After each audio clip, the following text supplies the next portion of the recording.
Hello दोस्तों, good morning. आज हम लोग इलेक्ट्रोकेमिस्ट्री का थर्ड वीडियो लेक्चर पढ़ेंगे। तो थर्ड वीडियो लेक्चर स्टार्ट करने से पहले मैं आपको क्विकली सेकंड वीडियो लेक्चर में मैंने क्या क्या पढ़ाया था उसको एक बार रिकैप करा देता हूँ। तो सेकंड वीडियो लेक्चर में हम लोग गैल्वेनिक सेल स्टार्ट किए थे।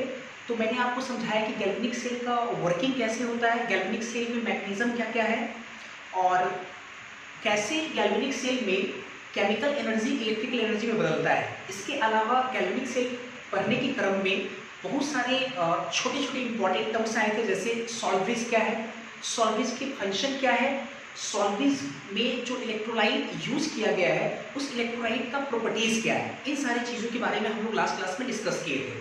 और एक चीज़ ये कि आपके बोर्ड में सॉल्वेज का फंक्शन और जो इलेक्ट्रोलाइट इस्तेमाल किया गया उसके प्रॉपर्टीज ये फ्रिक्वेंटली पूछे जाते हैं। तो उम्मीद करता हूँ कि आप सेकेंड वीडियो लेक्चर को अच्छे से देखे होंगे और मैं चाहता हूँ कि आप उसको एक से दो बार उसको देखें। ठीक है, एक से दो बार उसको देखने की ज़रूरत है ताकि आपको वो अच्छे से याद रहे और आगे के गैल्वेनिक सेल से रिलेटेड जो भी चीज़ें हम लोग पढ़ेंगे उसमें आपको कोई दिक्कत नहीं है। तो इसी के साथ हम थर्ड वीडियो लेक्चर स्टार्ट करते हैं। आज हम लोग पढ़ेंगे सेल रिप्रेजेंटेशन। तो सबसे पहले हम हेडिंग लगाते हैं cell representation. Cell representation, cell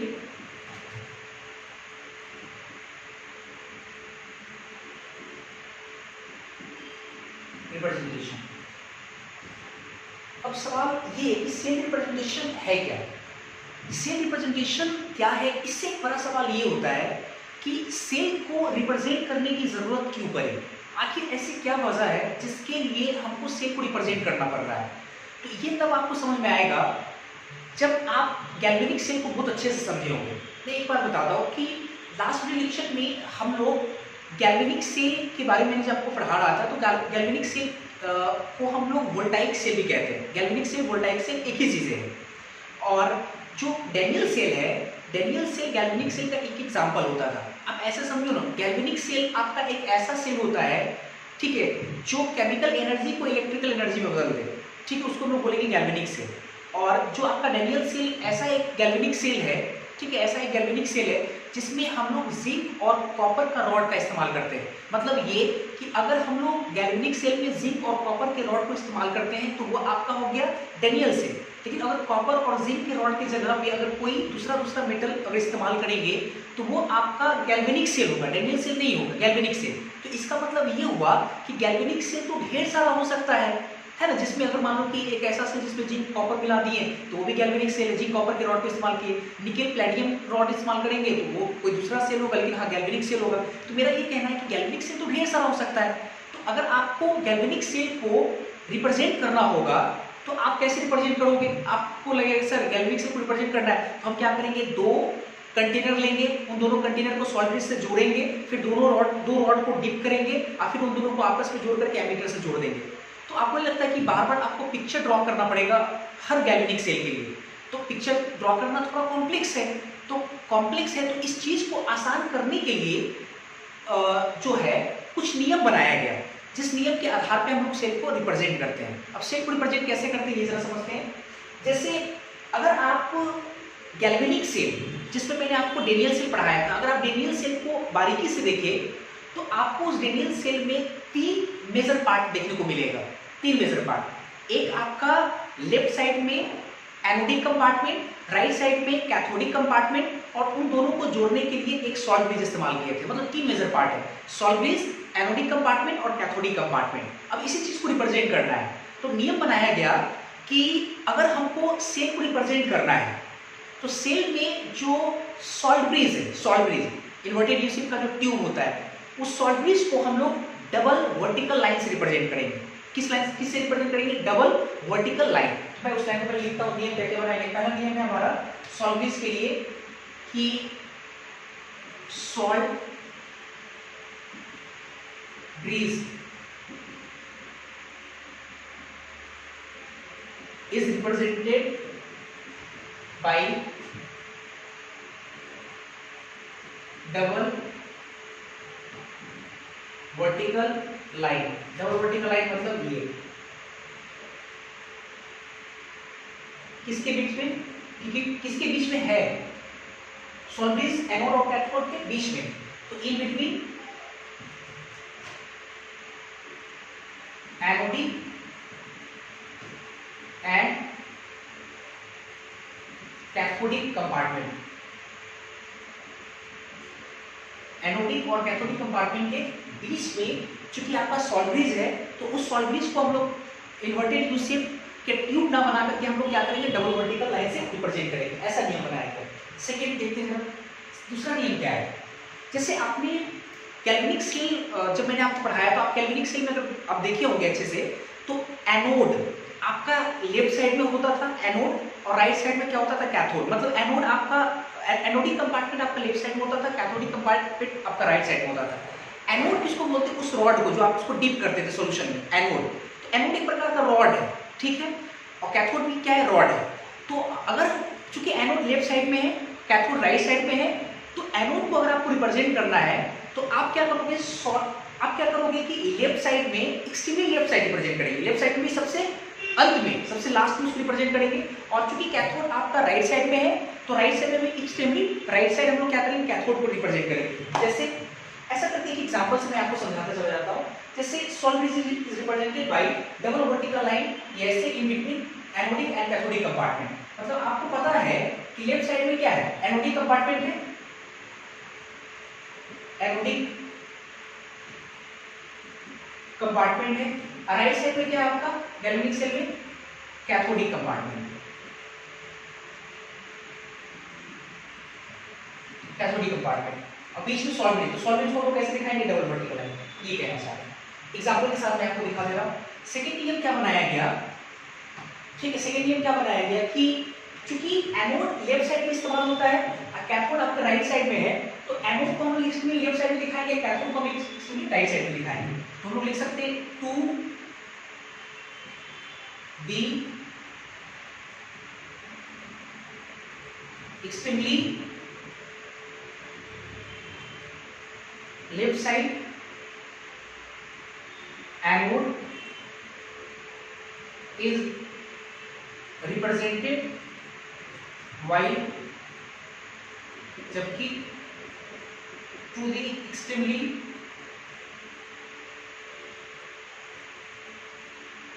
right side cathode is represented in cell representation, in cell representation। Cell representation में एक्सट्रीमली लेफ्ट साइड में एनोड, राइट साइड में कैथोड। तो हम जो एग्जांपल लिए, आपको मान लो कि गैल्वेनिक सेल में हम डैनियल सेल का एग्जांपल ले रहे हैं। मतलब हम लोग सीधा ऐसे समझते हैं कि नियम के साथ साथ हम लोग डैनियल सेल को भी रिप्रेजेंटेशन देख लेते हैं, डैनियल सेल को कैसे रिप्रेजेंट करेंगे।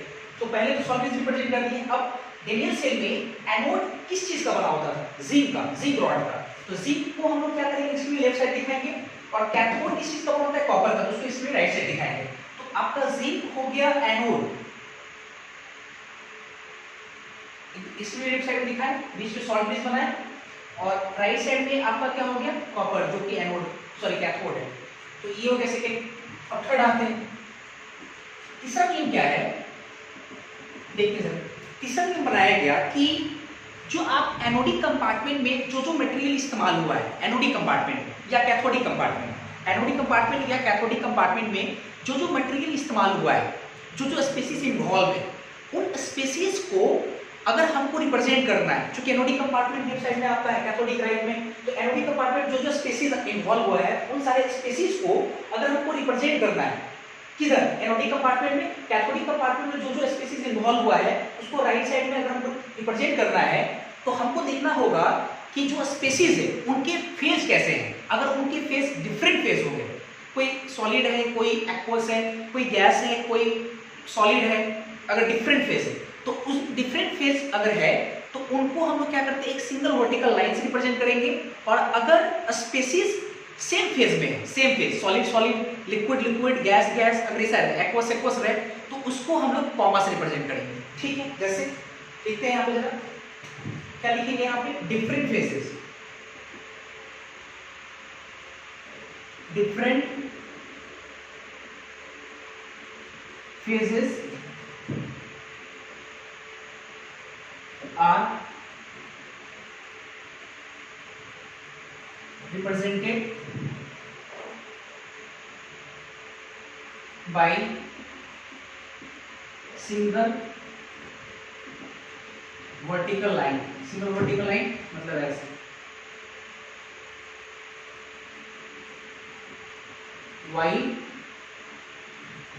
while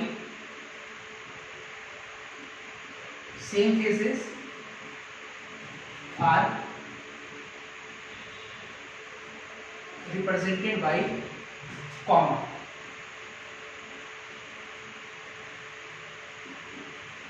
कॉमा से रिप्रेजेंट करेंगे, ठीक है। जैसे आप देखते हैं, आपको याद होगा एनोडिक कंपार्टमेंट में डेनियल सेल में एनोडिक कंपार्टमेंट में जिंक के रॉड को जिंक डबल प्लस आयन के एक्वस में डाले थे और कॉपर के रॉड को कॉपर डबल प्लस आयन के एक्वस में डाले थे। तो इसका मतलब कि एनोडिक कंपार्टमेंट में जिंक रॉड के अलावा आपका क्या है, जिंक डबल प्लस आयन। एक बात तो पहले मैंने मेंशन कर दिया, जिंक क्योंकि आपका एनोड है, कॉपर कैथोड है, तो एनोड एक्सट्रीमली लेफ्ट साइड ही रहेगा और कैथोड आपका एक्सट्रीमली राइट साइड रहेगा। ये तो क्लियर है। चलिए देखते हैं। तो जिंक के अलावा जेड डबल प्लस है, तो जिंक और जेड डबल प्लस एक्वस है। जिंक आपका क्या है, सॉलिड है, जो रॉड इस्तेमाल की वो सॉलिड है। ये vertical line, double vertical line मतलब ये सॉलिड। फिर उसके बाद क्या है, कॉपर सॉलिड तो यहाँ पे है, आपको याद होगा copper double plus ion aqueous में इस्तेमाल हुआ था और कॉपर सॉलिड, ठीक है, कॉपर सॉलिड। देखो नजर, तो एनोडिक कंपार्टमेंट में दो स्पेसिस इन्वॉल्व है, जिंक रॉड जो कि आपका एनोड का काम करता है, एक्सट्रीमली लेफ्ट साइड रहेगा ही रहेगा, और दूसरा आपका क्या है, Z double plus ion aqueous. और कैथोडिक कंपार्टमेंट में कॉपर और copper double plus ion, copper आपका कैथोड है वो एक्सट्रीमली राइट साइड है और copper double plus ion aqueous उसमें इन्वॉल्व है। अब क्या है, दोनों का फेस क्या है, डिफरेंट है, सॉलिड एक एक्वस है, तो सिंगल वर्टिकल लाइन से इस्तेमाल करेंगे ऐसे करके। इन दोनों का भी डिफरेंट, जैसे सिंगल वर्टिकल लाइन से अगर सेम होता तो हम लोग कॉमा से इस्तेमाल करते, हालांकि सेम नहीं है, ठीक है। एक बात और, चौथा पॉइंट, जो आपका एनोडिक कंपार्टमेंट और कैथोडिक कंपार्टमेंट में जो आयन है, उस आयन के सॉल्यूशन का एक अपना कॉन्सेंट्रेशन होगा। कैसे, आप एक चीज बताओ कि मैंने आपको समझाया था कि मेटल के रॉड को उसी मेटल के आयन के सॉल्यूशन में डालते हैं और हर सॉल्यूशन का एक अपना कॉन्सेंट्रेशन होता है। तो इसका मतलब ये हुआ कि जो आपका एनोडिक कंपार्टमेंट में जेड डबल प्लस आयन है उसका एक अपना कॉन्सेंट्रेशन होगा, कैथोडिक कंपार्टमेंट में कॉपर डबल प्लस है उसका एक अपना कॉन्सेंट्रेशन होगा। उसके कॉन्सेंट्रेशन को हम लोग क्या करेंगे, अगर हमको रिप्रेजेंट करना है उसके कॉन्सेंट्रेशन को, तो उस जिस स्पेसिस का कॉन्सेंट्रेशन रिप्रेजेंट करना है उस स्पेसिस के नाम के जस्ट आगे ब्रैकेट के अंदर उसके कॉन्सेंट्रेशन को रिप्रेजेंट करने।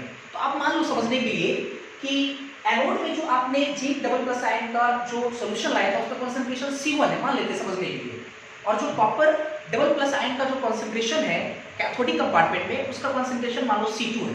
तो हम लोग कैसे रिप्रेजेंट करेंगे, पहले तो नियम लिख देते हैं। नियम आपका क्या होगा, यहाँ पे नियम होगा कॉन्सेंट्रेशन या पार्शियल प्रेशर। पार्शियल प्रेशर भी हो सकता है, पार्शियल प्रेशर कब, जब गैस इन्वॉल्व हो, पार्शियल प्रेशर कॉन्सेंट्रेशन या पार्शियल प्रेशर ऑफ कंपाउंड या ions are written just after the name of compound in bracket, in a small bracket, ऐसे इस तरह से स्मॉल ब्रैकेट में बताइए। जैसे देखिए ऐसे, अगर को दिखाना कैसे दिखाएंगे, ये Zn सॉलिड है आपका, single vertical line, Zn double plus aqueous, इसकी कॉन्सेंट्रेशन को मान लो C1, C1 को हम लोग स्मॉल ब्रैकेट में दिखा दिए। डबल वर्टिकल लाइन सॉल्ट, ये कॉपर डबल प्लस एक्वस, इसका मान लो कॉन्सेंट्रेशन मान लो C2 है, तो C2 ब्रैकेट में करके दिखा दिए। फिर उसके बाद कॉपर सॉलिड, तो ये आपका देखो सेल रिप्रेजेंटेशन हो गया। और ये कौन सा सेल रिप्रेजेंटेशन है, ये आपका है सेल रिप्रेजेंटेशन किसका, फाइनल हम लोग क्या पहुंच गए, सेल रिप्रेजेंटेशन हम लोग कर लिए फाइनल। ये होगा आपका cell representation of Daniell cell. Daniell cell कोई एग्जाम्पल लेते हुए हम लोग सेल रिप्रेजेंटेशन के सारे नेम्स को हमने लिखा है। तो ठीक है, इसको पहले आप नोट करें, काफी आसान है, सिंपल सी बात है। 4 नियम है। पहला नियम हम लोग बनाएंगे, सॉल्वेज को डबल वर्टिकल लाइन से दिखाएंगे बीच में, इधर एनोड इधर कैथोड। दूसरा नियम बनाया हमने कि एनोड जिस मटेरियल का बना उसको एक्सट्रीमली लेफ्ट साइड में दिखाएंगे क्योंकि हमेशा एनोड लेफ्ट साइड में होता है, और कैथोड जिस मटेरियल का बना उसको राइट साइड दिखाएंगे एक्सट्रीमली।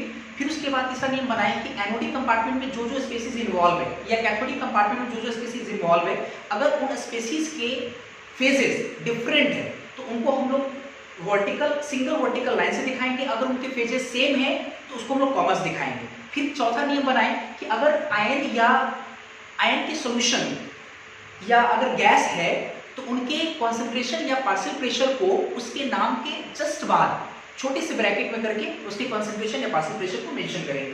क्लियर है यहाँ तक? और फाइनल में देखें एग्जांपल को, तो ये आपका ग्रेडियंट सेल का सेल रिप्रेजेंटेशन आ गया। तो आप पहले इसको नोट करें, फिर आगे देखते हैं।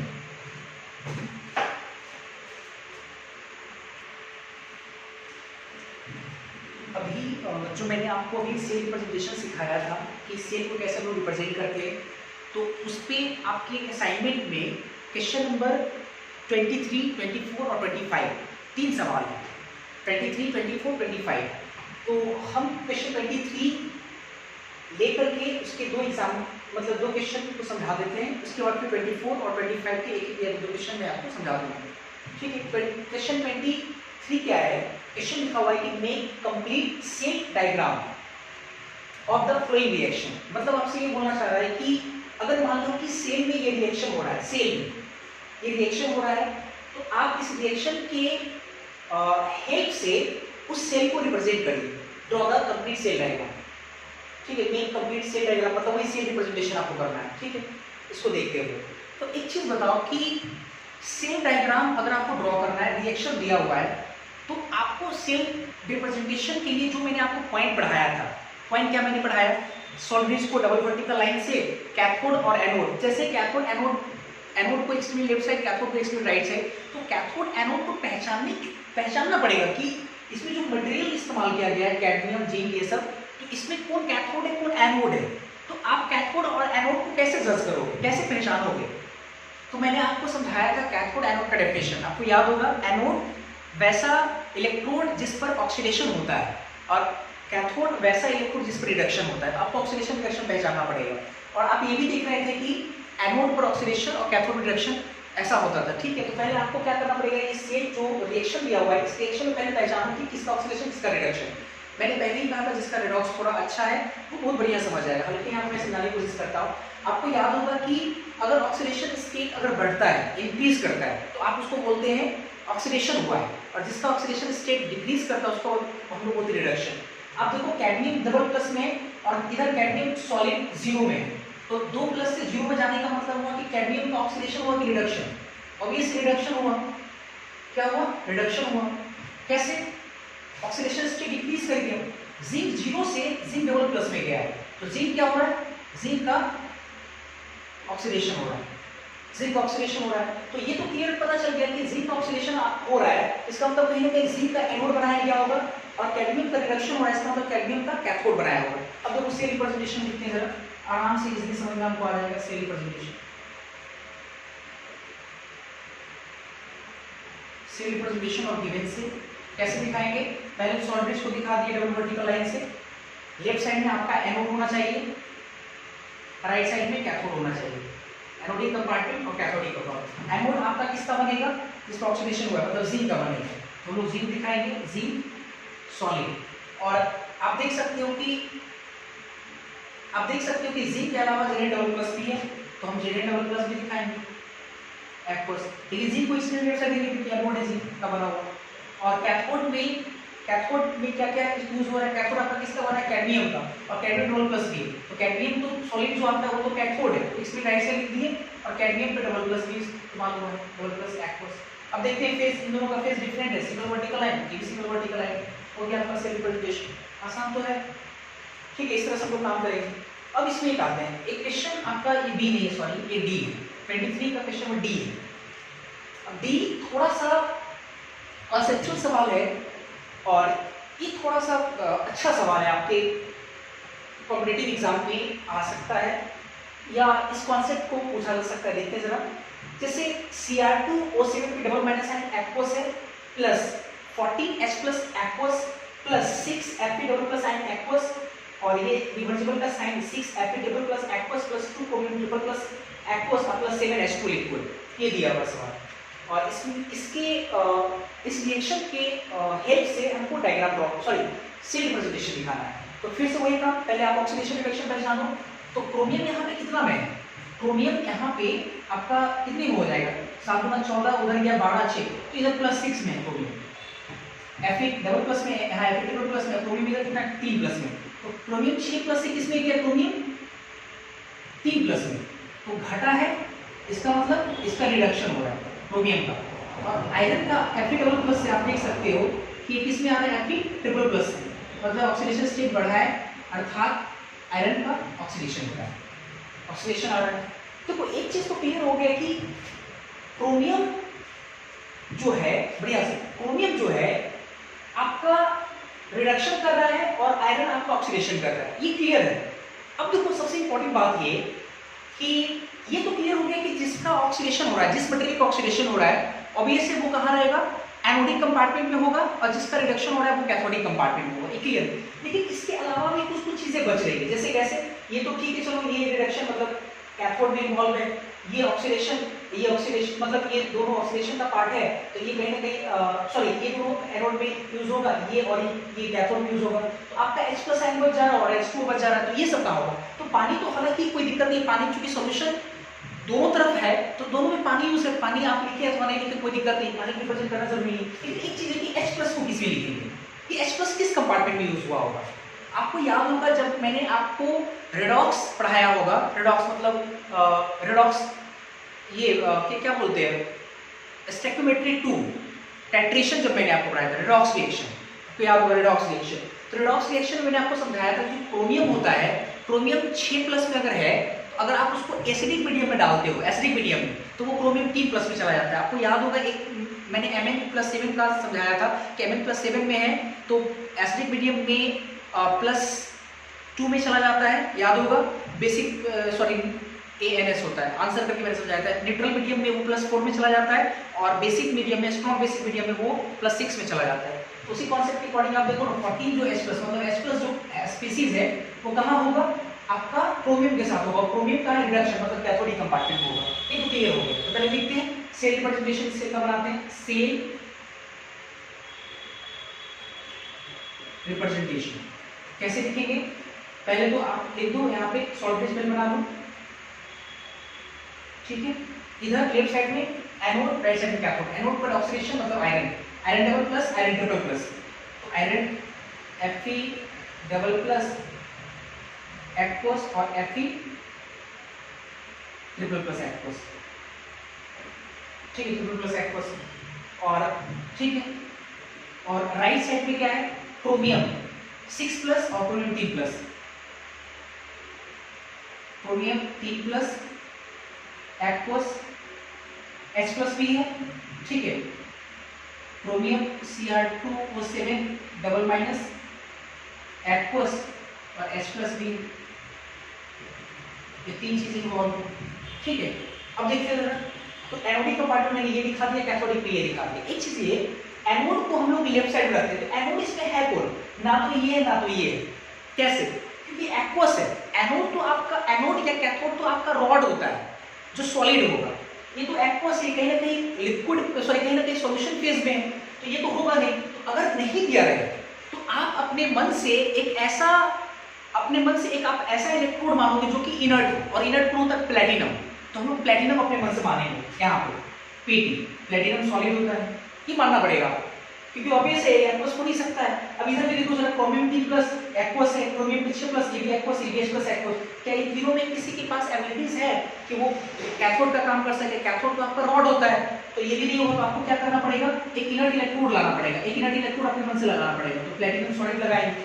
अब ये आपका प्लेटिनम आपका जो है वो एनोड है, और ये प्लेटिनम आपका कैथोड है, इनर्ट इलेक्ट्रोड इस्तेमाल करेंगे और दूसरा नहीं इस्तेमाल करेंगे। क्योंकि अगर आप दूसरा इस्तेमाल करोगे तो हो सकता है कि जो आप इलेक्ट्रोड लिए हो उसको जैसे दूसरे आयन के सॉल्यूशन में डालोगे तो हो सकता है कि उनके बीच में कोई रिएक्शन वगैरह हो जाए, इसलिए हम लोग इनर्ट इलेक्ट्रोड लेकर आते हैं। इनर्ट के फॉर्म में प्लेटिनम आपका इनर्ट होता है, ठीक है। इनर्ट मेटल्स जैसे प्लेटिनम, गोल्ड, सिल्वर ये सब होता है, इसी तरह से हम लोग प्लेटिनम लिखा है। अब देखते हैं कि फेस को, ये सॉलिड है, ये एक्वस है, ऑब्वियस एक सिंगल वर्टिकल है, ये एक्वस तो इसको दिखाएंगे कॉमा से। अब यहाँ देखो एक्वस तो इसको कॉमा और यहाँ पे ऐसे। एक बात और सबसे इंपॉर्टेंट बात ये, कुछ बच्चे के मन में ये सवाल होगा कि सर आपने Fe double plus Fe triple plus दिखाया, तो हालांकि देखो यहाँ थोड़ा सा गलत कर दिए, पहले आपको यहाँ लिखना पड़ेगा Fe ट्रिपल प्लस और यहाँ लिखना पड़ेगा Fe डबल प्लस। क्यों? क्योंकि आपको पता है कि एनोडिक कंपार्टमेंट में ऑक्सीडेशन होता है, और ऑक्सीडेशन का मतलब होता है कि ऑक्सीडेशन का मतलब क्या होता है? ऑक्सीडेशन स्टेट में बढ़ोतरी। ये 2 प्लस हो गया यहाँ पे और ये 3 प्लस है, तो 2 से 3, देखो जैसे 2 से 3 ऑक्सीडेशन स्टेट बढ़ रहा है, तो ऑक्सीडेशन को हमको दिखाना है तो कम वाले ऑक्सीडेशन स्टेट को पहले रखेंगे, बाद में ज्यादा ऑक्सीडेशन स्टेट वाले को बाद में रखेंगे, इसलिए ऐसे रखें। अब यहाँ पे देखो क्या है कि यहाँ क्रोमियम 3 प्लस में, यहाँ 6 प्लस में, तो हमको क्या करना है कि रिडक्शन कराना है राइट साइड, तो मैंने यहाँ गलत लिखा है। यहाँ पे आपको पहले लिखना चाहिए था क्रोमियम Cr2O7 में डबल माइनस, और यहाँ लिखना चाहिए था Cr ट्रिपल प्लस एक्वस लिखना चाहिए था ऐसे, और ये कॉमा ये कॉमा। तब आप देखो यहाँ पे 6 से 3 में जा रहा है, रिडक्शन हो रहा है, तो आपको रिडक्शन दिखाने के लिए थोड़ा सा आपको ध्यान रखना पड़ेगा कि जो आप एनोडिक कंपार्टमेंट में जिस आयन का या जिस स्पीशीज का ऑक्सीडेशन हो रहा है उसको ध्यान रखना पड़ेगा कि लोअर वाले को पहले, हायर वाले को बाद में, तभी तो ऑक्सीडेशन पता चलेगा। इधर भी जो इधर क्या है, रिडक्शन होता है, तो हायर वाले को पहले और लोअर वाले को बाद में, तो ये 6 प्लस 3 प्लस और कॉमा इस्तेमाल करेंगे यहाँ पे, तो ऐसे करके हम लोग काम करेंगे। ये सिंपल प्रेजेंटेशन होती है। उम्मीद करता हूँ कि आपको समझ में आ रहा होगा। फिर देखते हैं, जरा पहले इसको नोट करें हम लोग।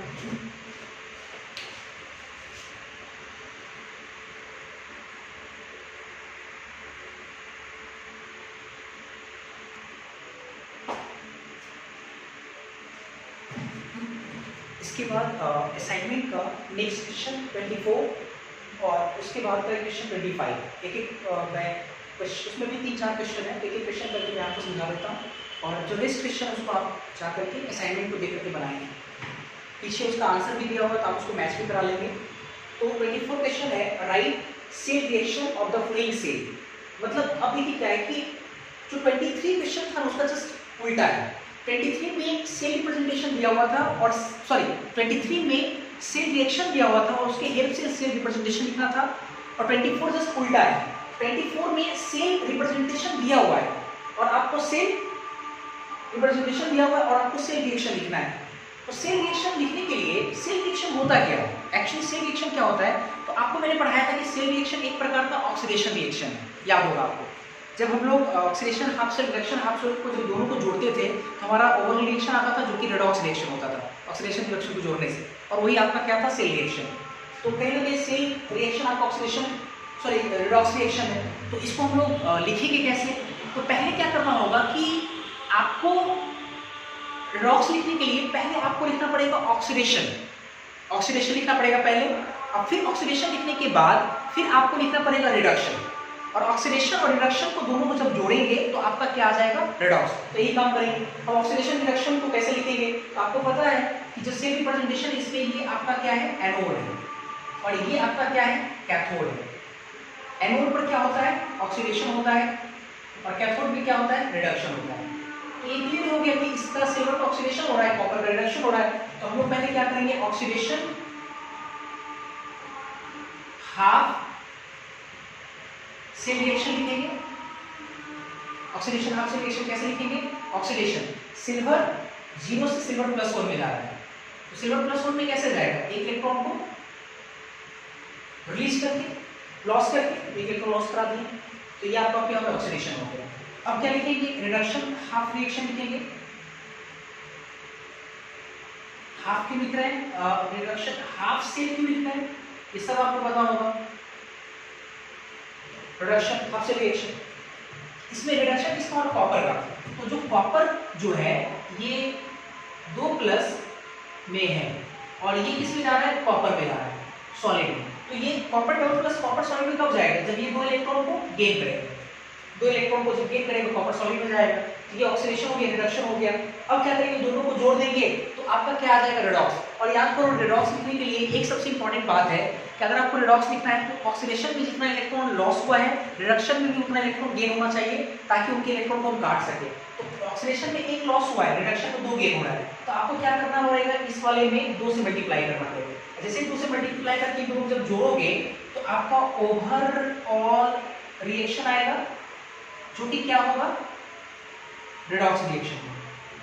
रेडॉक्स रिएक्शन, ठीक है, रेडॉक्स रिएक्शन। अब देखो 2 से इलेक्ट्रॉन ये और ये देखो कट गया, ये राइट साइड लेफ्ट साइड में 2 से गुना होने के बाद ये क्या हो जाएगा? ओवरऑल 2 सिल्वर सॉलिड, इसमें तो सॉलिड है, प्लस इधर कॉपर डबल प्लस एक्वस, और फिर ये रिवर्सिबल का साइन, और इसके बाद राइट साइड में 2 सिल्वर प्लस एक्वस, अब प्लस क्या होगा?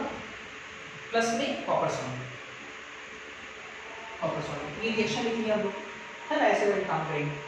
नेक्स्ट आपका जो 25 क्वेश्चन है, 25 नंबर, वो आपसे बोला गया write half cell of each cell with following cell reaction. मतलब जो एक प्रत्येक क्या है कि सेल रिएक्शन आपको दिया हुआ है, मतलब आप ऐसे बोलो एक सेल रिएक्शन दिया हुआ है, सेल रिएक्शन दिया हुआ है, और इस सेल रिएक्शन की मदद से आपको हाफ सेल रिएक्शन लिखना है। हाफ सेल मतलब oxidation half cell, reduction half cell, आपको ये लिखना है। तो ऑक्सीडेशन हाफ सेल लिखने के लिए आपको पहले पता करना पड़ेगा किसका ऑक्सीडेशन हो रहा है। रिडक्शन हाफ लिखने के लिए आपको लिखना पड़ेगा, पता करना होगा रिडक्शन किसका हो रहा है। अब देखो ना, देखने से पता चल जाएगा, zinc solid, zinc double plus, तो 0 से ये किस में जा रहा है? +2 में। ऑक्सीडेशन या रिडक्शन? तो ऑक्सीडेशन। और जो H+ आयन है वो H2 में जा रहा है, मतलब +1 से 0 में, तो घट गया है, इसका मतलब ये क्या है? रिडक्शन। अब हमको लिखना है हाफ सेल रिएक्शन, तो पहले हम लिखेंगे ऑक्सीडेशन हाफ सेल रिएक्शन। कैसे लिखेंगे? ऑक्सीडेशन लिखना है हमको, तो ऑक्सीडेशन किसका हो रहा है? जिंक का, तो यहां से लिखाएंगे जिंक सॉलिड, ये किस में गया? Zn डबल प्लस एक्वस, और 2 इलेक्ट्रॉन को दिखा देंगे, ये ऑक्सीडेशन हाफ सेल रिएक्शन हो गया। हाफ सेल रिएक्शन ये लिखना है हमको, रिडक्शन हाफ सेल रिएक्शन लिखेंगे हम लोग, reduction half cell reaction. Reduction किसका हो रहा है? H+ आयन का हो रहा है, H+, 2 मॉलिक्यूल ले लिए हम लोग, और ये किस में जा रहा है? H2 में जा रहा है। तो आपको नहीं लगता है H2 गैस में जाने के लिए 2 H+ आयन को 2 इलेक्ट्रॉन गेन करना पड़ेगा? एक इलेक्ट्रॉन को गेन करेगा तो H बनेगा, फिर एक इलेक्ट्रॉन गेन करेगा, फिर H बनेगा, और H मिलकर H2 बना लेगा।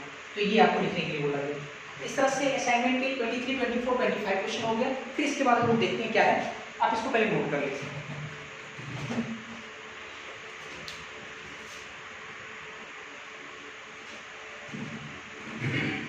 इसके बाद हम लोग फिर से एक बार इलेक्ट्रोड पोटेंशियल के बारे में पढ़ेंगे।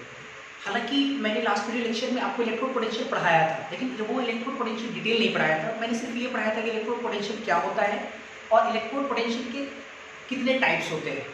ठीक है, इलेक्ट्रोड पोटेंशियल क्या है और इलेक्ट्रोड पोटेंशियल कितने तरह के होते हैं? 2 तरह का होता है, एक oxidation potential, oxidation electrode potential, एक रिडक्शन इलेक्ट्रोड पोटेंशियल, बस इतना ही पढ़ाया था। तो आज हम लोग जानेंगे कि इलेक्ट्रोड पोटेंशियल किन किन बातों पर डिपेंड करता है। ये सबसे इंपॉर्टेंट आपका टॉपिक है, तो समझेंगे इसको अच्छे से, ताकि आपको बाद में सिचुएशन वगैरह समझने में ज़्यादा दिक्कत नहीं है। ठीक है, तो इलेक्ट्रोड पोटेंशियल हम लोग आज देखेंगे कि इलेक्ट्रोड पोटेंशियल किन किन बातों पर डिपेंड करता है। तो पहले हेडिंग लगाते हैं इलेक्ट्रोड पोटेंशियल।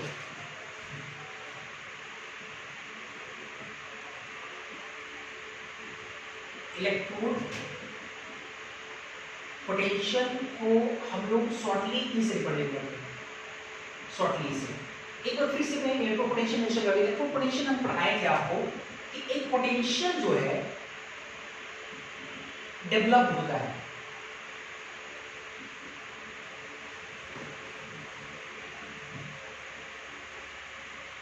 डेवलप किसके बीच? बिटवीन मेटल इलेक्ट्रोड, रॉड भी लिख सकते हैं, and solution of its own ion is called electrode potential. यही मैंने पढ़ा है, इज कॉल्ड इलेक्ट्रोड पोटेंशियल। ठीक है, पोटेंशियल डेवलप होता है इसके बीच में, तो मेटल का इलेक्ट्रोड और सॉल्यूशन के आयन के बीच में, उसी को लोग इलेक्ट्रोड पोटेंशियल बोलते हैं। सबसे इंपॉर्टेंट बात ये कि इलेक्ट्रोड पोटेंशियल किन बातों पर डिपेंड करता है।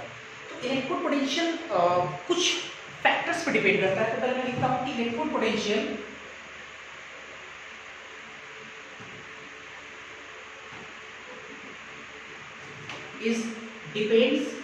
electrode potential depends upon many factors, कुछ फैक्टर पे डिपेंड करता है। अब कौन सा फैक्टर है ये जरा देखते हैं। जैसे पहला फैक्टर है टेम्परेचर। इलेक्ट्रोड पोटेंशियल टेम्परेचर पर डिपेंड करता है, टेम्परेचर कैपिटल T। दूसरा है इलेक्ट्रोड पोटेंशियल जो है वो नेचर ऑफ इलेक्ट्रोड पर डिपेंड करता है, नेचर ऑफ इलेक्ट्रोड और कंसंट्रेशन ऑफ आयन पर डिपेंड करता है। मतलब जो आप आयन लेते थे इलेक्ट्रोड में, कंसंट्रेशन ऑफ आयन, आयन का कंसंट्रेशन डिपेंड करता है। और तीसरा जो है वो डिपेंड करता है इलेक्ट्रोड का नेचर क्या है, नेचर ऑफ इलेक्ट्रोड। मतलब जो रॉड है, जो प्लेट है, वो किस मटेरियल का बना हुआ है। मटेरियल बदलेंगे ऑब्वियसली इलेक्ट्रोड पोटेंशियल बदल जाएगा। ये तीन फैक्टर डिपेंड करता है। मैं आपको समझाता हूँ कैसे कि सर इलेक्ट्रोड पोटेंशियल तीन बातों पर डिपेंड करता है, टेम्परेचर, दूसरा कंसंट्रेशन और तीसरा आपका नेचर ऑफ इलेक्ट्रोड। तो हाउ, कैसे या किस प्रकार इलेक्ट्रोड पोटेंशियल जो है इन तीन फैक्टर डिपेंड करता है। तो जो टेम्परेचर, पहले समझते हैं nature of electrode. Nature of electrode का मतलब ये हुआ कि जो आप रॉड लेते हो, रॉड जो आप प्लेट लेते हो, जो आप जिस मटेरियल का जो प्लेट डालते हो, उसको हम बोलते थे इलेक्ट्रोड। आप सोच कर देखो, अगर आप मेटल का नेचर बदल दोगे, आप ऐसा समझो इलेक्ट्रोड के नेचर को बदल दोगे। अगर एक बार आप कॉपर लेते हो, एक बार आप जिंक लेते हो, तो क्या आपको लगता है कि दोनों का इलेक्ट्रोड पोटेंशियल सेम होगा? बिल्कुल नहीं होगा। क्या आपको ये समझ में आना चाहिए कि कहीं ना कहीं जो इलेक्ट्रोड पोटेंशियल जो डेवलप होता था उसके कारण इलेक्ट्रॉन लॉस और गेन होता था, यही होता था। और आपको ये पता है कि हर मेटल का एक अपना आयनाइजेशन एनर्जी होता है। मतलब इलेक्ट्रॉन कोई कम एनर्जी पा करके रिलीज कर देता है, तो कुछ मेटल इलेक्ट्रॉन को कुछ मेटल ज्यादा एनर्जी लेकर के इलेक्ट्रॉन को रिलीज करता है। तो अभी ऐसे सबका आयनाइजेशन एनर्जी अलग अलग है, सबका इलेक्ट्रॉन एफिनिटी अलग अलग है। तो कहीं ना कहीं अगर इलेक्ट्रोड का नेचर बदलेंगे, मेटल बदल देंगे, तो आपका इलेक्ट्रोड पोटेंशियल बदल जाएगा। तो ये फैक्टर तो आपको समझ में आ गया होगा। अब concentration of ions, concentration of ions का मतलब ये हुआ कि आप ऐसे समझो, अगर कंसंट्रेशन ऑफ आयन को अगर वेरी कराते हैं, अलग अलग मतलब कम और ज्यादा लेते हैं, तो उसके कारण भी इलेक्ट्रोड पोटेंशियल आपका प्रभावित होगा। कैसे? जैसे आप ऐसे समझो कि अगर आप हाई कंसंट्रेशन लेते हो, तो हाई कंसंट्रेशन लेने के कारण क्या होगा, हाई कंसंट्रेशन लेने के कारण क्या होगा कि वहां पे आयन का संख्या बहुत ज्यादा होगा, आयन का संख्या बहुत ज्यादा होगा। तो अगर आयन का संख्या ज्यादा होगा, अगर मान लो कि उसमें रिडक्शन हो रहा है, तो वो ज्यादा से ज्यादा अगर आयन है तो इलेक्ट्रॉन को ज्यादा से ज्यादा गेन करेगा, तो ज्यादा से ज्यादा रिड्यूस होगा। ठीक है, तो कहीं ना कहीं वेरी कराने से, वो कंसंट्रेशन वेरी कराने से कहीं ना कहीं आपका क्या होगा कि इलेक्ट्रोड पोटेंशियल वेरी करेगा। टेम्परेचर ऑब्वियस है, एक बड़ा फैक्टर है, टेम्परेचर पर डिपेंड करेगा। क्योंकि आपको पहले मेंशन किए होंगे हम कि जो इलेक्ट्रोड पोटेंशियल होता है वो कहीं ना कहीं आपका एक प्रकार का एनर्जी है, एनर्जी रिलीज करता है। अब एनर्जी रिलीज करता है, तो मान लो कि अगर हम टेम्परेचर बदलेंगे तो उसी एनर्जी को हम लोग इलेक्ट्रिकल एनर्जी बदल देते हैं। अगर टेम्परेचर हम लोग बदलेंगे तो टेम्परेचर के बदलने से आपको नहीं लगता है कि इलेक्ट्रोड पोटेंशियल का वैल्यू भी बदल जाएगा, इलेक्ट्रोड पोटेंशियल बदल जाएगा। तो ठीक है, ये तीन फैक्टर पे डिपेंड करता है, आप इसको ध्यान रखिए। अब इसके बाद देखते हैं जरा temperature, concentration of ion, nature of electrode. सबसे इंपॉर्टेंट बात ये कि जो आपका इलेक्ट्रोड पोटेंशियल होता है, आप किसी भी इलेक्ट्रोड पोटेंशियल का एब्सोल्यूट वैल्यू कैलकुलेट नहीं कर सकते, बल्कि आप पोटेंशियल डिफरेंस कैलकुलेट कर सकते हैं। मतलब एक पार्टिकुलर इलेक्ट्रोड का इलेक्ट्रोड पोटेंशियल नहीं कैलकुलेट कर सकते, बल्कि दो इलेक्ट्रोड के बीच का आप पोटेंशियल डिफरेंस कैलकुलेट कर सकते हैं। ऐसा आपने फिजिक्स में भी पढ़ा होगा कि potential is nothing, potential does not define, आपने ऐसे जरूर पढ़ा होगा, but only potential difference is defined. मतलब पोटेंशियल डिफरेंस डिफाइन है, लेकिन पोटेंशियल डिफाइन नहीं है। मतलब एक पॉइंट में कितना पोटेंशियल आप नहीं निकाल सकते, तो आप उसके लिए क्या करते थे, रेफरेंस के तौर पर निकाल देते कि एक अनंत पे जीरो मान लिए और उसके तुलना में यहाँ पे क्या है, तो डिफरेंस करके हम निकालते थे। आपको याद होगा, ऐसा करके हम लोग फिजिक्स में पढ़े है। देखते जरा, तो एक लाइन बोल सकते हैं यहाँ पे, क्या लिख सकते हैं यहाँ पे, potential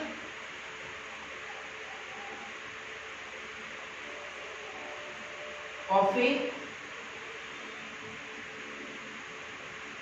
particular electrode, potential of a particular electrode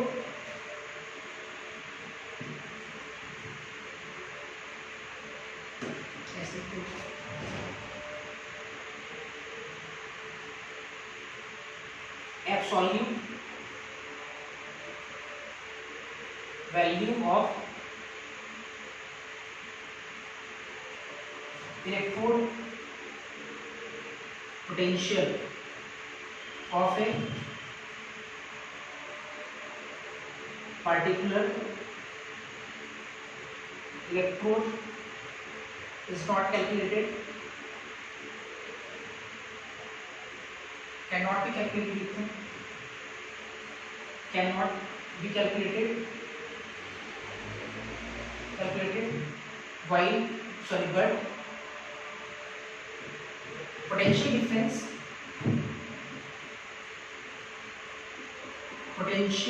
difference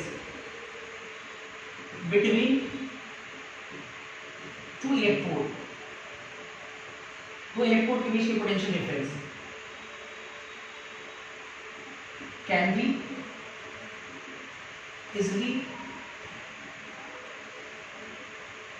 calculated. Potential difference between two electrode can be easily calculated, मतलब दो इलेक्ट्रोड के बीच का पोटेंशियल डिफरेंस आसानी से कैलकुलेट किया जा सकता है। तो ये पॉइंट ध्यान रखेंगे। एक होता है आपका standard electrode potential, electrode potential को हम लोग इस रिप्रेजेंट करते हैं और स्टैंडर्ड इलेक्ट्रोड पोटेंशियल को हम लोग ई नॉट से रिप्रेजेंट करते हैं। ई नॉट मतलब स्टैंडर्ड, नॉट लगाएंगे वो स्टैंडर्ड कंडीशन को रिप्रेजेंट करेगा, स्टैंडर्ड इलेक्ट्रोड पोटेंशियल। अब स्टैंडर्ड इलेक्ट्रोड पोटेंशियल किसको बोलेंगे? आपने स्टैंडर्ड के बारे में जरूर पढ़ा होगा, स्टैंडर्ड, नॉर्मल। तो अगर हम लोग कंडीशन को स्टैंडर्डाइज करें, स्टैंडर्डाइज अगर कंडीशन कर दे तो उस स्टैंडर्ड कंडीशन पे जो इलेक्ट्रोड का इलेक्ट्रोड पोटेंशियल होगा उसको हम लोग बोलेंगे स्टैंडर्ड इलेक्ट्रोड पोटेंशियल। अब स्टैंडर्ड कंडीशन किसको बोलते हैं? अगर कॉन्सेंट्रेशन ऑफ आयन का कॉन्सेंट्रेशन कितना हो? 1 मोलरिटी। स्टैंडर्ड कंडीशन पे कॉन्सेंट्रेशन 1 मोलरिटी हो। अगर प्रेशर है, गैस है, और अगर प्रेशर है, गैस के क्या यूज होगा? प्रेशर ऑफ गैस कितना हो? 1 बार हो। और अगर टेम्परेचर की बात करें, टेम्परेचर तो वो कोई स्पेसिफाइड टेम्परेचर हो, एनी स्पेसिफाइड टेम्परेचर हो, कोई खास टेम्परेचर हो। अगर मेंशन नहीं है तो आप 25 डिग्री सेल्सियस अर्थात 298 केल्विन ले सकते हो। तो 25 डिग्री तापमान अगर गैस इन्वॉल्व है तो एक बार प्रेशर हो और आयन का जो कॉन्सेंट्रेशन हो 1 मोलरिटी हो। तो इस कंडीशन पे जो पोटेंशियल कैलकुलेट करते हैं उस पोटेंशियल को हम लोग बोलेंगे स्टैंडर्ड इलेक्ट्रोड पोटेंशियल। तो हम लोग बोल सकते हैं in this condition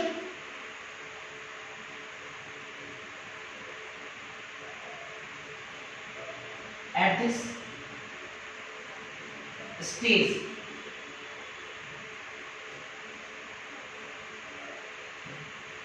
electrode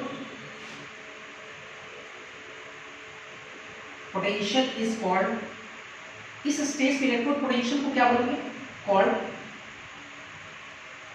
standard electrode potential, standard electrode potential. इसी को हम क्या बोलेंगे? Standard electrode potential. ठीक है, इसको एक बार पहले नोट करें।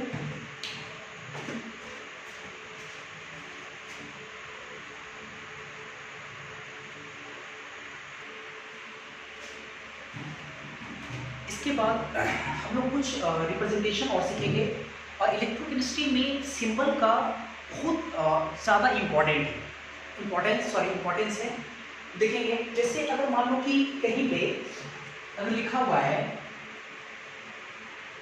ई, नीचे में सबस्क्रिप्ट फॉर्म में लिखा हुआ है Zn और सिंगल वर्टिकल लाइन लिख करके Zn डबल प्लस, तो इसका मतलब क्या होगा? इसको समझना है। आप ई का मतलब जानते हो, ई मतलब इलेक्ट्रोड पोटेंशियल, और नीचे में Zn और सिंगल वर्टिकल लाइन इस्तेमाल करके Zn डबल प्लस। तो इसको लिखने का मतलब ये हुआ कि जिंक पहले है जीरो ऑक्सीडेशन स्टेट में, ये डबल प्लस ऑक्सीडेशन स्टेट में ऑक्सीडेशन हुआ है। इसका मतलब ये है EOP है, ऑक्सीडेशन इलेक्ट्रोड पोटेंशियल है EOP। मतलब ऐसे लिखने का मतलब होगा, क्या बोल सकते हैं इसको, ऑक्सीडेशन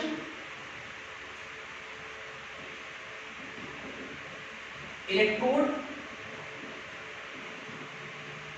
पोटेंशियल। ऐसे अगर मान लो ऐसे लिखा हुआ है सिंबल में E और नीचे में Z पहले लिखा हुआ डबल प्लस, अब बाद में लिखा हुआ ZN, तो इसका मतलब होगा ERP रिडक्शन पोटेंशियल। आपको याद होगा Zn डबल प्लस से Zn में जा रहा है, तो Zn डबल प्लस मतलब हाई ऑक्सीडेशन स्टेट में यहाँ पे 0, तो 2 से 0 में चला गया, ऑक्सीडेशन स्टेट घट गया अर्थात रिडक्शन हुआ, तो E मतलब इलेक्ट्रोड पोटेंशियल होता है और नीचे रिडक्शन है, इसका मतलब रिडक्शन इलेक्ट्रोड पोटेंशियल, तो ERP ऐसे।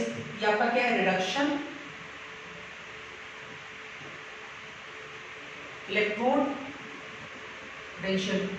ठीक है, इसी प्रकार से अगर मान लो लिखा हुआ है, इसे देखते हैं, अगर इसी प्रकार से मान लो कि अगर लिखा हुआ है E, बढ़िया से देखिए मतलब, अगर लिखा हुआ है E नॉट Zn से Zn double plus E not, तो E नॉट मतलब स्टैंडर्ड, ठीक है, स्टैंडर्ड लगाएंगे Zn प्लस EOP या RP, तो आपका ये वो है OP है, ऑक्सीडेशन हो रहा है। अगर मान लो कि ऐसे लिखा हुआ है E नॉट और लिखा हुआ है Z डबल प्लस से Z, तो EOP या ERP नहीं, E नॉट RP होगा, रिडक्शन हो रहा है, ऐसे करके लिखेंगे। कॉपर का भी एग्जांपल लिख देते हैं, जैसे अगर मान लो लिखा हुआ कहीं पे E कॉपर से कॉपर डबल प्लस, तो इसका अर्थ क्या होगा, E स्टैंडर्ड या नॉन स्टैंडर्ड कंडीशन पे और ये ऑक्सीडेशन हुआ है तो OP। ठीक है, ऐसे लिख सकते हैं। अगर कहीं लिखा हुआ E कॉपर डबल प्लस से कॉपर सबस्क्रिप्ट फॉर्म में, तो इसका मतलब ERP हो जाएगा। अगर कहीं लिखा हुआ है E नॉट Cu से Cu डबल प्लस, तो इसका मतलब होगा स्टैंडर्ड ऑक्सीडेशन पोटेंशियल या स्टैंडर्ड ऑक्सीडेशन इलेक्ट्रोड पोटेंशियल। अगर लिखा हुआ है E not copper double plus से कॉपर, तो इसका मतलब क्या होगा, E not reduction potential RP हो जाएगा। कॉपर डबल प्लस से कॉपर रिडक्शन हुआ, standard reduction electrode reduction potential या रिडक्शन इलेक्ट्रोड पोटेंशियल, ऐसे करके हम लिखेंगे। अच्छा, एक इंपॉर्टेंट लाइन, सबसे महत्वपूर्ण लाइन ये कि एक पार्टिकुलर, बढ़िया से इसको मैं समझाऊंगा भी बहुत अच्छे से, एक particular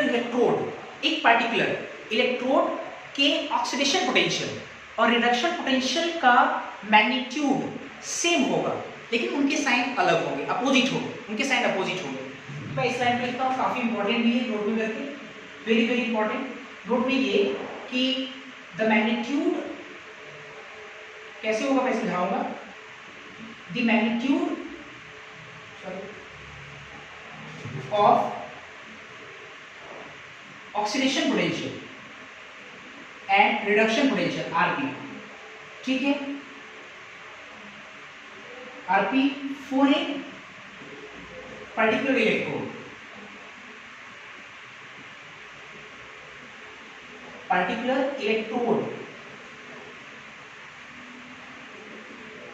will be same but in opposite sign। Magnitude oxidation potential reduction potential एक पर्टिकुलर इलेक्ट्रोड के लिए सेम होगा बट अपोजिटली साइन उनके अपोजिट होंगे। कहना हम क्या चाह रहे हैं, अगर एक पर्टिकुलर इलेक्ट्रोड है तो E उसका ऑक्सीडेशन पोटेंशियल EOP, उसी इलेक्ट्रोड का रिडक्शन पोटेंशियल ERP, दोनों का मैग्नीट्यूड देखो सेम कर दी, लेकिन साइन क्या होगा, अपोजिट होगा, तो एक दूसरे का क्या हो जाएगा, ये OP बराबर माइनस ERP हो जाएगा। और स्टैंडर्ड कंडीशन में भी एप्लीकेबल होगा। स्टैंडर्ड कंडीशन में E नॉट OP बराबर क्या होगा, माइनस ERP, ऐसे हो जाएगा standard condition E not RP, sorry RP, ये हो जाएगा। ठीक है, अभी समझते कैसे, अब इसको देखो जरा अच्छे से। जैसे एक पार्टिकुलर इलेक्ट्रोड का मतलब हुआ कि आप जिंक के ऑक्सीडेशन पोटेंशियल और जिंक रॉड के ही रिडक्शन पोटेंशियल की बात कर रहा हूं मैं। जिंक का ऑक्सीडेशन पोटेंशियल, जिंक का रिडक्शन पोटेंशियल, दोनों का मैग्नीट्यूड सेम होगा, लेकिन उसका साइन क्या होगा, अपोजिट होगा। अगर मान लो जिंक का ऑक्सीडेशन पोटेंशियल 0.76 है, बढ़िया से 0.76 है, तो जिंक इलेक्ट्रोड का ही रिडक्शन पोटेंशियल -0.76 होगा। ठीक है, खैर कैसे ये कॉन्सेप्ट क्यों मैंने ऐसे दिखाया इसको मैं समझाता हूं। जैसे आप ऐसे समझो कि बिकॉज, क्योंकि इसको जरा समझते हैं, जैसे जिंक है सॉलिड और ये Zn डबल प्लस में गया एक्वस प्लस 2 इलेक्ट्रॉन। ठीक है, तो आप देखो ना इसको आप क्या बोलोगे ऑक्सीडेशन पोटेंशियल, तो ये हो गया E इलेक्ट्रोड पोटेंशियल, इलेक्ट्रोड में कौन सा ऑक्सीडेशन पोटेंशियल EOP। ठीक है, और अगर जिंक ही सेम इलेक्ट्रोड ना 2 इलेक्ट्रॉन को गेन करे और ये किस में जाएगा जिंक सॉलिड में, तो इसको हम लोग क्या बोलेंगे ERP किसका जिंक का। तो ओपी अच्छा ऐसे लिखो ना Zn से Zn डबल प्लस में गया और यहाँ पे आरपी का मतलब हुआ Zn डबल प्लस से Zn डबल। ठीक है, तो अब अगर देखें तो मैंने आपको पहले बोला था कि इलेक्ट्रोड पोटेंशियल एक प्रकार का एनर्जी है। तो आपको याद होगा थर्मोडायनेमिक्स में मैंने आपको पढ़ाया था कि अगर एक पार्टिकुलर रिएक्शन के लिए ए से बी के लिए फॉरवर्ड रिएक्शन ए से बी, आप ए से बी समझो, ए से बी के लिए अगर इंथैल्पी का वैल्यू, एनर्जी का वैल्यू अगर मान लो कि x है, तो b से a के लिए अगर से प्रोसेस b से अगर a होता है तो उसके लिए -x हो जाता है। आपको मैंने पढ़ाया था। तो आप ऐसे देखो ना जिंक से Zn डबल प्लस आयन का एनर्जी कितना है, इलेक्ट्रोड पोटेंशियल कितना है, Zn से Zn डबल प्लस है, तो जो आपका Zn डबल प्लस से जिंक का मतलब Zn डबल प्लस 2 इलेक्ट्रॉन को गेन करेगा, जिंक जाएगा। आपको लगता है जस्ट इसका उल्टा है, ये रिएक्शन है, इसको बस पलट दे रहे हैं, तो पलटेंगे तो ये रिडक्शन पोटेंशियल हो जाएगा, ये ऑक्सीडेशन पोटेंशियल, और दोनों आपस में क्या होगा बराबर होगा, लेकिन साइन क्या होगा अलग होगा। तो आप इसको लिख सकते हैं फ्रॉम थर्मोडायनेमिक्स से कि जिंक डबल प्लस जिंक से जिंक डबल प्लस बराबर होगा मैग्नीट्यूड में, लेकिन साइन में अपोजिट होगा, तो E जिंक डबल प्लस से जिंक अपोजिट साइन -x लगाएंगे, मतलब इस ये अगर मान लो बराबर x है किलो जूल, जो भी वोल्ट होगा ये वाला कितना हो जाएगा -x हो जाएगा। ठीक है, ये कॉन्सेप्ट है। जैसे फॉर एग्जांपल एक मैं आपको प्रैक्टिकल वैल्यू दिखाता हूँ, आप ऐसे नोट करेंगे, एक प्रैक्टिकल वैल्यू दिखाता हूँ। जैसे फॉर जिंक इलेक्ट्रोड के लिए एक प्रैक्टिकल वैल्यू दिया गया E0 Zn से Zn डबल प्लस है, मतलब स्टैंडर्ड जिंक का ऑक्सीडेशन इलेक्ट्रोड पोटेंशियल का जो वैल्यू होता है वो प्लस में 0.76 वोल्ट होता है। तो ऑब्वियस है अगर जिंक का ही स्टैंडर्ड निकालना है हमको रिडक्शन पोटेंशियल मतलब Zn डबल प्लस से Zn, तो ये कितना हो जाएगा -0.76 वोल्ट। ये तो मैं कहना चाह रहा हूँ, क्योंकि देखो एक पार्टिकुलर इलेक्ट्रोड है स्टैंडर्ड कंडीशन पे ऑक्सीडेशन पोटेंशियल 0.76 और उसी का -0.76। अगर फॉर कॉपर इलेक्ट्रोड की लेकर बात करें, कॉपर इलेक्ट्रोड